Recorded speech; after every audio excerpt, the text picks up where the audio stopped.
see all the newspapers this morning are filled with information about the bank out in California, and of course the Freddie Mac and the Fannie Mae being in trouble, and people are genuinely concerned. And of course, we're looking for all the help that we can bring you. And perhaps we found a little in the Center for Employment Policy, part of the Hudson Institute. And Diana Furchtgott-Roth joins us right now. She's the director of the center. And Diana, I think people are starting to wonder if there should be a run on the banks. Are our savings safe in banks right now in general? Definitely. They are definitely safe. The FDIC insures banks and accounts up to $100,000. But what if you've got a couple of $100,000 in there? Well, if you have a couple of $100,000, if I were you, you could split it into two accounts. You could even put it at two different banks. But banks are fully safe. And, but the question is, but if you haven't now, and again, I hate to dwell on this, but I've had this asked of me. If it only does 100,000, right, you can put it in two accounts or three or four if you got 400,000. But if people don't have that done now, should they take care of it today? There is no danger, I would say, of other banks failing. But this could always be famous last words. It's not something I worry about, but then I don't have more than 100,000. I have 6 kids, which means I have very little money. Boy, do I know how you feel. And you've been busy. But if that's something people are worried about, then right today they can go and open another account at another bank. But the run on this bank, the bank in Pasadena, was caused by Senator Schumer leaking a letter to a regulator that said the bank had problems. Now, there was another bank that wanted to take over this bank, but after Senator Schumer leaked this letter, there was a run on the bank, and that was what caused the problems. It's all detailed in yesterday's Wall Street Journal, if anyone is interested. This is not a bank that should have gone down. Right. Well, other than just moving your money around, changing it, which is a great idea if you have more than $100,000 in an account to separate it out, what is something else that I can do that the average guy walking along the street can protect themselves from something like this happening?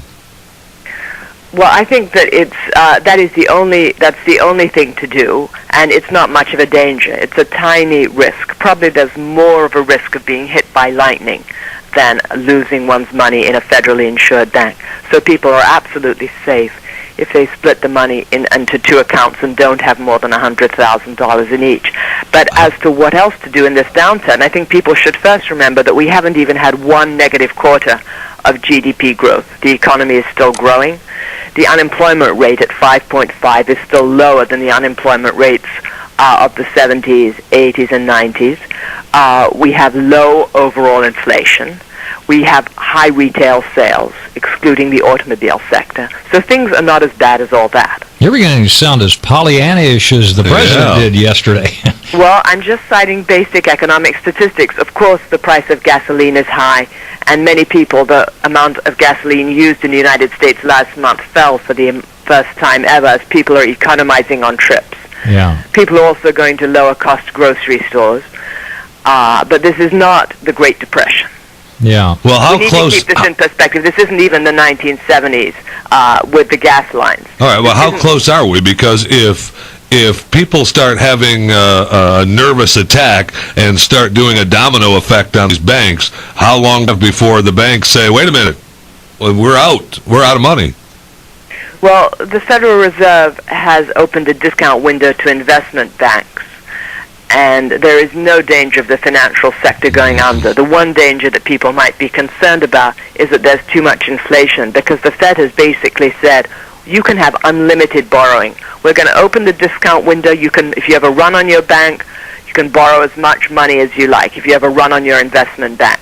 So there's no danger of the financial sector collapsing. Yeah, and again, the Schumer thing, though, is unbelievable. Oh, yeah, your listeners should look at that Wall Street Journal article. I mean, he leaked a private letter, yeah, and there was a run on the bank. We compared this to years and years ago, a couple of decades ago, Johnny Carson joking about the shortage of toilet paper, which caused a run on toilet paper, and all of a sudden there was no toilet paper. Well, in that situation, it was funny. In this one, it brought down the IndyMac Bank, or almost brought it down, although it is now being secured, but it's forced to run on it. And I was looking at a headline, I think it was in the St. Pete Times this morning, "How safe is your bank?" Big, huge, bold World War III letters. Right. And when people see that, they don't read the story, or they don't follow up on it, or it becomes too complex, and they start thinking, maybe I ought to get my money out. Put it in the mattress. Yeah, and that's not the case at this point. Definitely not, because in a mattress you're worried about burglars. Yeah, there you go. Mattress stealers. I don't know. There's some pretty big burglars in that banking business. Bugs. Ain't that the truth? No, money in people's accounts is insured by the FDIC. It's federally insured, and it's not going anywhere. Well, Diana, we appreciate your joining us on AM Tampa Bay this morning. Sure, and please tell your listeners things are not as bad as they think. Bad news sells, which is why it's headlines in the newspapers. All right, Diana Furchtgott-Roth, and as she points out, statistically, the economy is in good shape.